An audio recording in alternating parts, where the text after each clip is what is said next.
I am the first in my family to go to college. My mom has always been like my role model. She's very hardworking. Anytime family or anyone needed help, she would always volunteer herself first.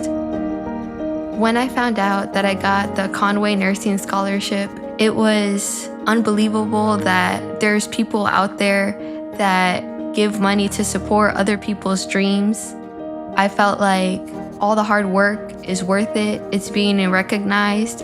When I first got to college, I would never believe that I'd be working across the street at that hospital. Donors giving to us students who feel so small give us the encouragement to feel so big. They put their hand out to me, so now it's my turn to put my hand out to all of my patients.